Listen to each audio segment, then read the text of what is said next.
अगर हम एक पल के लिए कल्पना करें सन 80 ईस्वी का रोम शहर, सुबह की पहली रोशनी अभी ठीक से फैली भी नहीं है, लेकिन 50,000 लोग पहले से ही पत्थर की ठंडी सीटों पर जमे हुए हैं। हवा में एक अजीब सी गंध है, धूप, पसीने, जानवरों और इंसानों की मिलीजुली गंध। एक बिल्कुल ही अलग माहौल। बिल्कुल। और नीचे मैदान में बिल्कुल सफेद ताजी रेत बिछी है, इतनी साफ कि आंखों में चुभे। लेकिन वहां बैठे हर इंसान को पता है कि कुछ ही घंटों में उस रेत का रंग बदलकर लाल होने वाला है। हाँ, लाल होने वाला है। तो आज की इस गहरी चर्चा में हम ऐतिहासिक दस्तावेजों के आधार पर इतिहास की इस विशाल इमारत मतलब कोलोसियम को खंगालने वाले हैं। हम इसे किसी शानदार पर्यटन स्थल की तरह नहीं देखने वाले। सही कहा। आज का हमारा मिशन ये समझना है कि असल में ये इमारत इंसानी भावनाओं, उनके डर और गुस्से को काबू करने वाली एक बेहद ठंडे दिमाग से बनाई गई मशीन कैसे थी। और ये मशीन कितनी अचूक थी, ये इसी बात से साबित होता है कि इसने सदियों तक काम किया।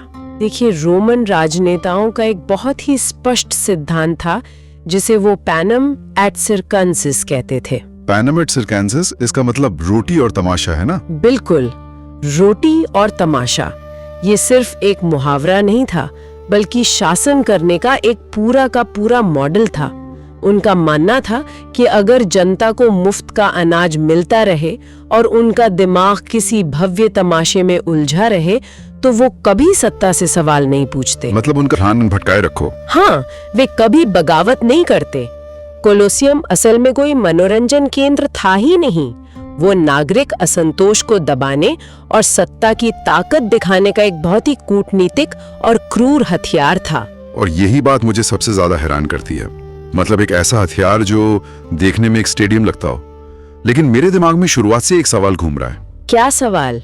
पहली सदी का रोम शहर तो खचाखच भरा हुआ था, वहां तिल रखने की जगह नहीं थी, तो फिर शहर के बिल्कुल बीचों बीच 6 एकड़ की इतनी विशाल इमारत बनाने की जगह कहां से आई?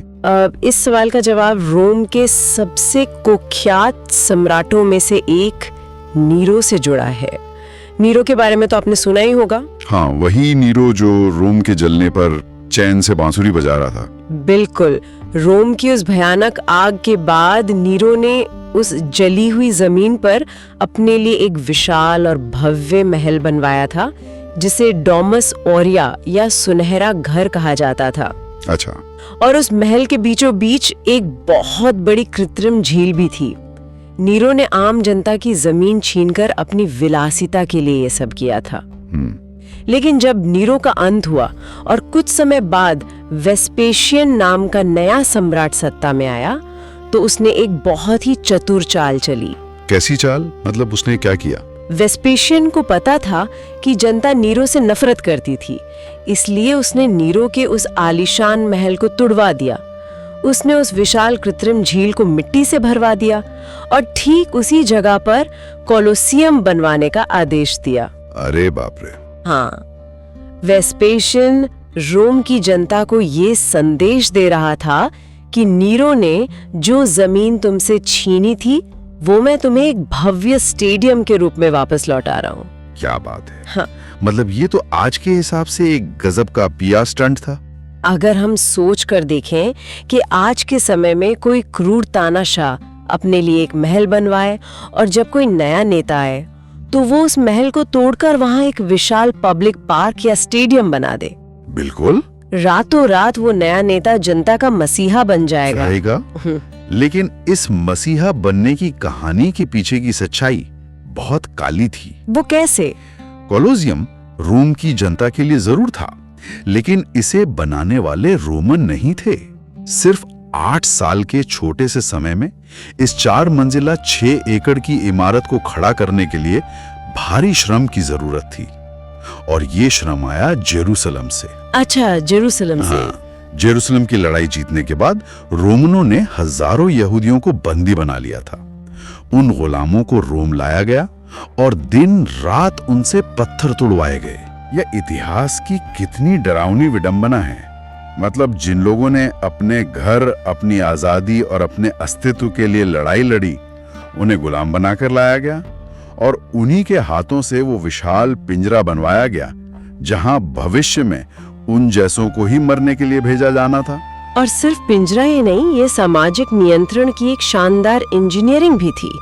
कोलोसियम में बैठने की व्यवस्था कोई आम व्यवस्था नहीं थी। हाँ, मैंने पढ़ा है कि वहाँ क्लास सिस्टम बहुत हावी था। बिल्कुल, ये पूरे रोमन समाज का एक आईना था। सबसे नीचे अखाड़े के सबसे करीब सम्राट और सिनेता बैठते थे।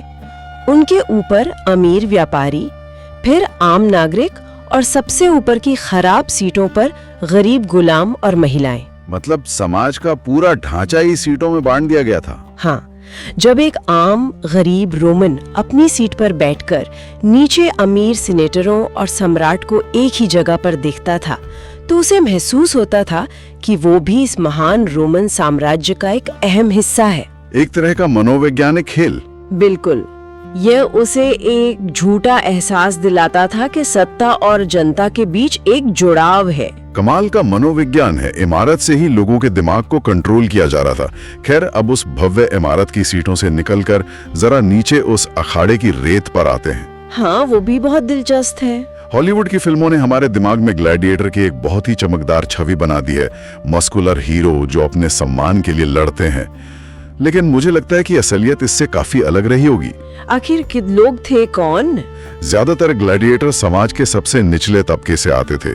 वे युद्ध में पकड़े गए बंदी, गुलाम या ऐसे अपराधी होते थे जिन्हें मौत की सजा मिल चुकी होती थी। उन्हें एक उत्पाद या वस्तु की तरह खरीदा और बेचा जाता था। लेकिन मैंने उन शोध दस्तावेजों में एक बहुत ही अजीब बात पढ़ी, जिस पर मुझे पहले तो यकीन ही नहीं हुआ। क्या ये सच है कि कुछ आम और स्वतंत्र नागरिक भी अपनी मर्जी से ग्लैडिएटर बनने के लिए आते थे? मतलब कोई अपनी मर्जी से मरने क्यों जाएगा? ये सच है और ये रोमन समाज की एक बहुत ही गहरी हकीकत को सामने लाता है। अच्छा। कुछ लोग जो भारी कर्ज में डूब चुके थे या जिनके पास बाहर की दुनिया में खाने तक को कुछ नहीं था, वे अपनी मर्जी से ग्लैडिएटर स्कूलों में शामिल हो जाते थे। ये तो कुछ वैसे ही लग रहा है जैसे आज के समय में कोई इंसान किसी बेहद जानलेवा रियलिटी शो में सिर्फ इसलिए हिस्सा ले क्योंकि बाहर की असल दुनिया में उसके पास खोने के लिए कुछ बचा ही नहीं है। बिल्कुल सही तुलना है। अगर वो जीते तो उन्हें वो पैसा और शोहरत मिल सकती थी जो उस समाज में किसी और तरीके से हासिल करना उनके लिए नामुमकिन था। आपकी ये रियलिटी शो वाली बात बिल्कुल सटीक है। उनके की प्रसिद्धि का आकर्षण बहुत बड़ा था। सफल ग्लैडिएटर्स के नाम दीवारों पर लिखे जाते थे। बच्चों के खिलौने उनके रूप में बनाए जाते थे। सच में? हाँ, लेकिन इसकी कीमत बहुत भारी थी। इन ग्लैडिएटर्स को लूडस यानी ग्लैडिएटर स्कूलों में रखा जाता था। नाम के लिए ये स्कूल थे, लेकिन असल में ये सख्त पहरे वाली जेलें थीं। और मैंने पढ़ा है कि उन्हें कुछ खास तरह का खाना भी दिया जाता था। हाँ, और ये विज्ञान के नजरिए से एक बहुत ही दिलचस्प तथ्य है। कुछ समय पहले पुरातत्वविदों ने एफेक्सस नाम की जगह पर एक ग्लैडिएटर कब्रिस्तान की खुदाई की थी। क्या मिला वहाँ? जब उनकी हड्डियों की जांच की गई तो पता चला कि उनकी हड्डियां आम रोमन नागरिकों से कई ज्यादा मजबूत और चौड़ी थी। इसका कारण था उनकी डाइट। अच्छा, तो क्या खाते थे वो? उन्हें मांस नहीं बल्कि जौ, बीन्स और सबसे हैरान करने वाली चीज हड्डियों की राख खिलाई जाती थी। हड्डियों की राख? ये तो सुनकर ही अजीब और घिनौना लगता है। राख क्यों खिलाते थे? कैल्शियम के लिए। ये आज के समय के कैल्शियम सप्लीमेंट जैसा था। इससे उनकी हड्डियां इतनी मजबूत हो जाती थीं कि लड़ाई के दौरान अगर कोई हल्का वार हो तो हड्डी टूटने के बजाय सिर्फ छीले। रुकिए, ये बात मुझे थोड़ी उलझा रही है। आपने कहा कि उन्हें सिर्फ मरने के लिए वहां भेजा जाता था। अगर वे मरने वाले ही थे तो उनके खान पान और हड्डियों पर इतना खर्च क्यों? एक मरे हुए इंसान पर इतना इन्वेस्टमेंट करना तो किसी भी नजरिए से समझदारी नहीं है। बहुत शानदार सवाल है और यहीं पर हॉलीवुड का सबसे बड़ा मिथक टूटता है। क्या? हर लड़ाई मौत पर खत्म नहीं होती थी। सच में? जी हाँ, एक ग्लैडिएटर को तैयार करने में, उसे खिलाने पिलाने और ट्रेनिंग देने में एक लेनिस्टा यानी ग्लैडिएटर के मालिक का बहुत पैसा खर्च होता था। वो एक भारी निवेश थे। तो मतलब अगर वो मर गए थे तो मालिक का नुकसान? बिल्कुल, अगर हर लड़ाई में ग्लैडिएटर मरने लगते तो मालिक तो दिवालिया हो जाते। इसलिए ज्यादातर लड़ाइयों में सख्त नियम होते थे और रेफरी भी होते थे। अच्छा, रेफरी भी होते थे? हाँ, अगर कोई ग्लैडिएटर बहादुरी से लड़ते हुए हार जाता था तो अक्सर भीड़ या सम्राट उसे उसकी बहादुरी के लिए जीवन दान दे देते थे।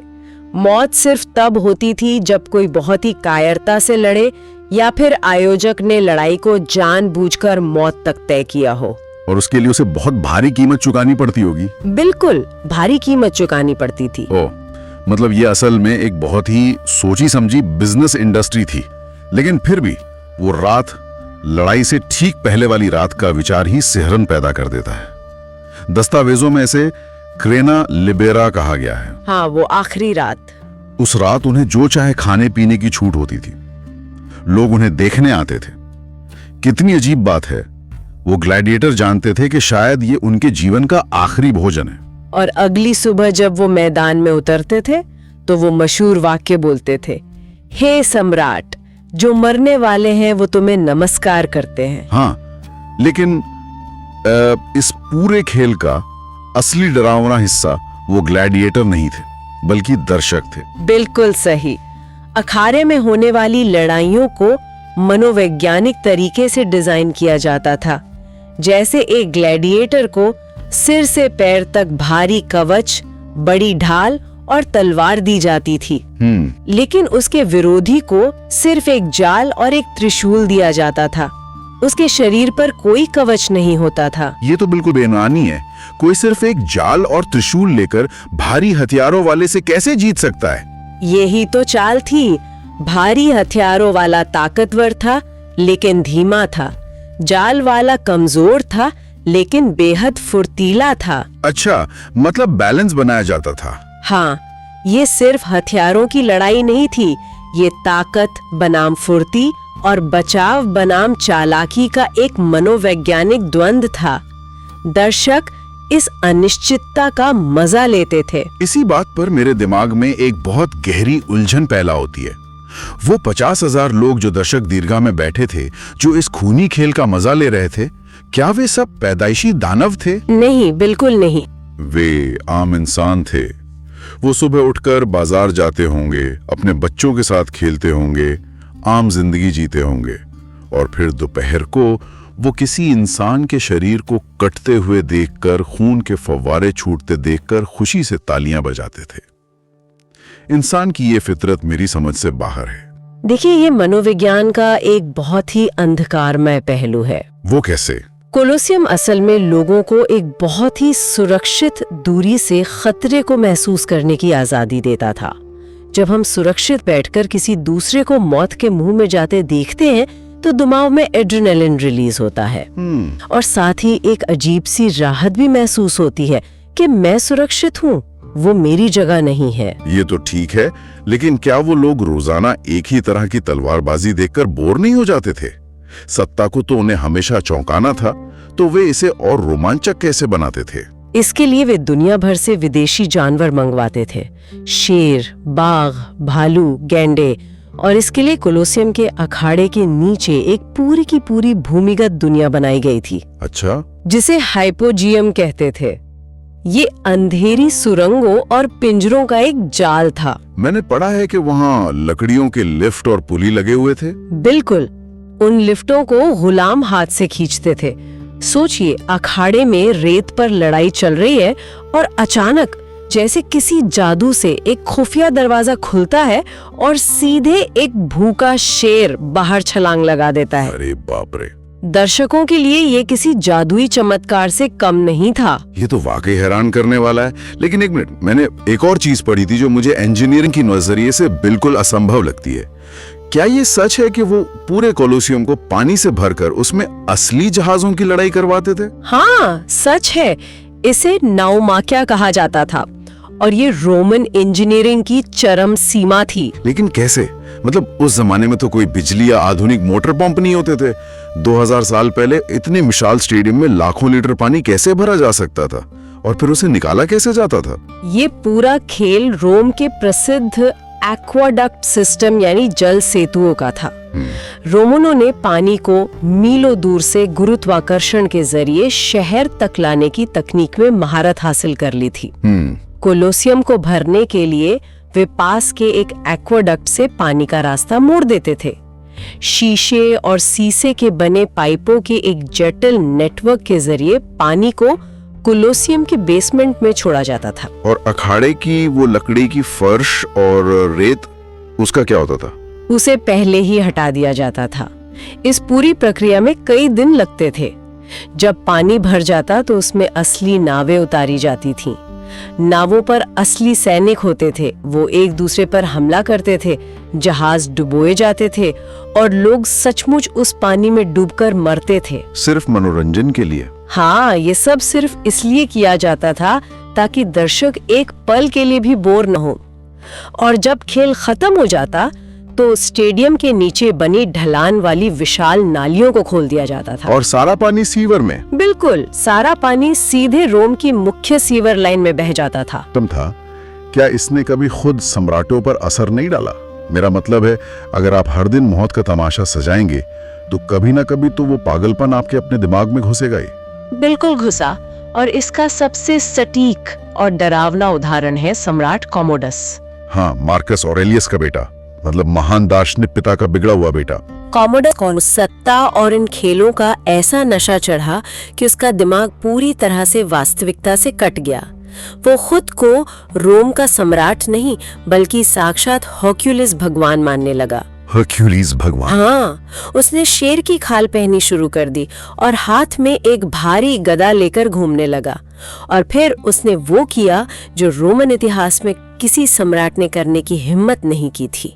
क्या किया उसने? वो खुद ग्लैडिएटर बनकर अखाड़े की रेत पर उतर गया। एक दो बार नहीं बल्कि 700 से ज्यादा बार। रुके, एक सम्राट अखाड़े में लड़ रहा है, लेकिन इसमें तो उसकी जान भी जा सकती थी।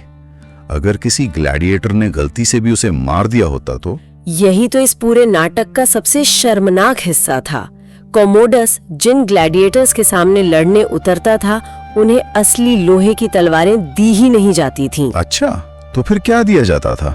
उन्हें लकड़ी की या बिना धार वाली स्पंज की तलवारें दी जाती थीं। कॉमोडस के हाथ में असली हथियार होता था और वो उन निहत्थे लोगों को बेरहमी से मार डालता था। ये खुलेआम धोखा था, एक भद्दा मजाक था। और दर्शक, क्या वे इतने बेवकूफ थे कि उन्हें ये धोखा समझ नहीं आता था? दर्शक सब समझते थे, सीनेटर सब समझते थे, लेकिन किसी की भी ये बोलने की हिम्मत नहीं थी कि सम्राट पागल हो गया है। रोमन इतिहासकार और सीनेटर कैशियस डियो उस समय दर्शक दीर्घा में ही बैठे थे। उन्होंने अपने दस्तावेजों में लिखा है कि जब कॉमोडस नीचे ये बेतुका नाटक कर रहा था तो सीनेटरों को इतनी हंसी आ रही थी कि उसे रोकना मुश्किल हो गया था। लेकिन हंसना तो खतरनाक हो सकता था। बहुत खतरनाक। उन्हें पता था कि अगर सम्राट ने उन्हें हंसते हुए देख लिया तो उसी वक्त उनके सिर कलम कर दिए जाएंगे। अपनी जान बचाने और अपनी हंसी को दबाने के लिए कैशियस डियो और बाकी सेनेटरों को सचमुच अपने ही पहने हुए कपड़ों को दांतों से चबाना पड़ा था। ये तो बहुत गहरी बात है।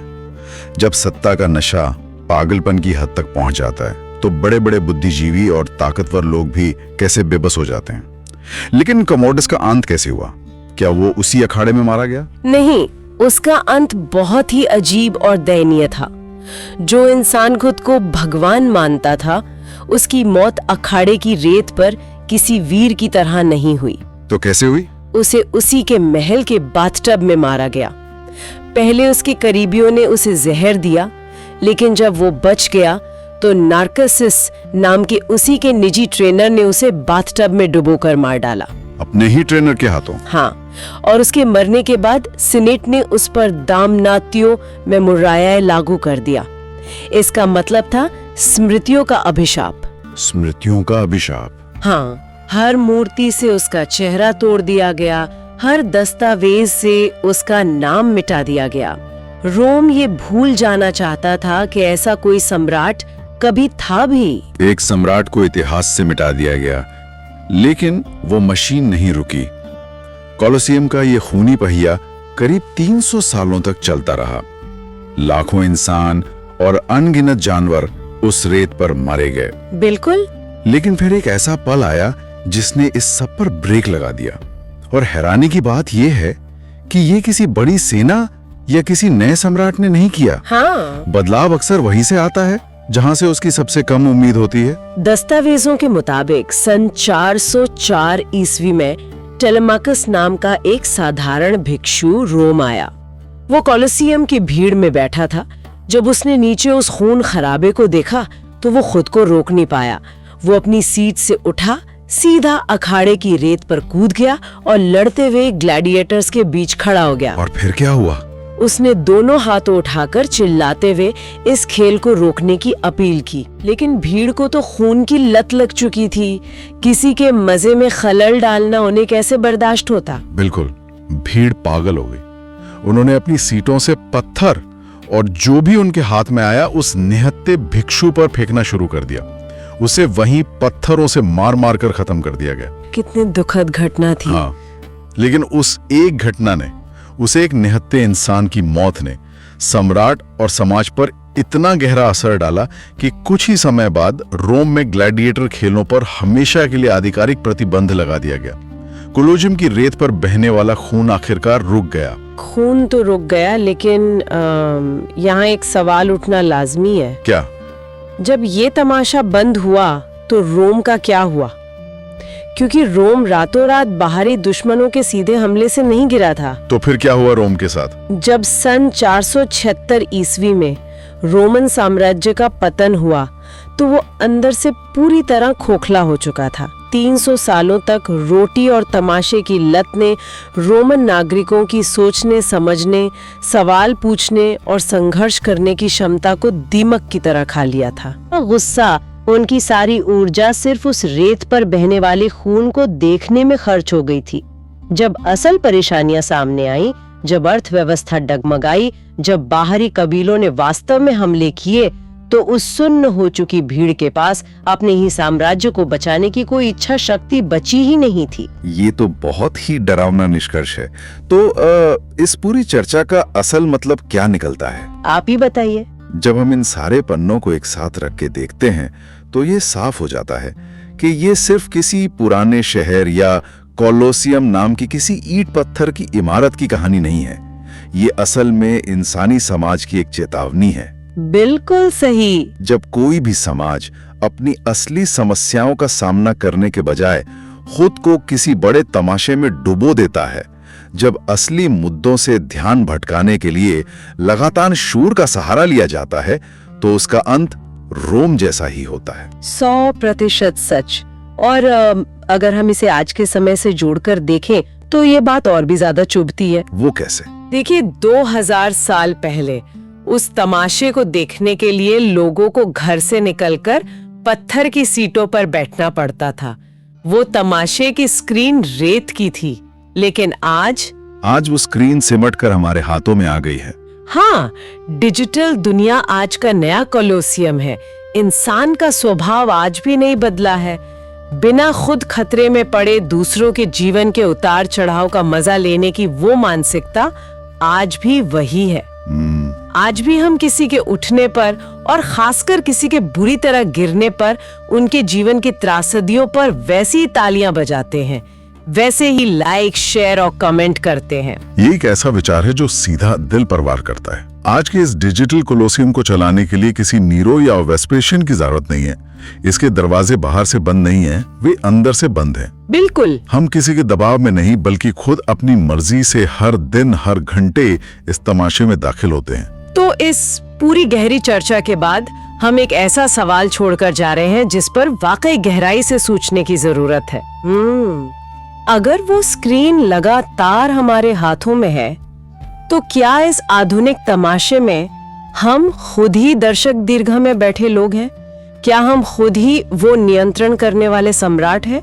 और क्या हम खुद ही वो ग्लैडिएटर हैं जो हर दिन अपनी ही भावनाओं, अपने ही डर और अपनी ही इच्छाओं की रेत पर लड़ रहे हैं?